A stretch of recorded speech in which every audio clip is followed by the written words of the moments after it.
The focal length of a convex lens can be determined by capturing a sharp image of a distant object on a screen.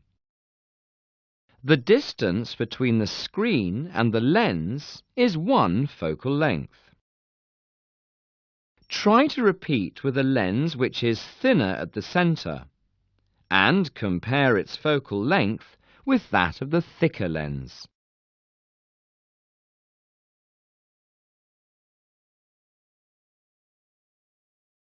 There is also another method to determine the focal length. First, a screen is put alongside a lamp housing. Then, put a convex lens in front of the lamp housing and attach a plane mirror behind the lens. Move the lens-mirror combination until a sharp image is formed on the screen. Measure the distance between the lens and the screen.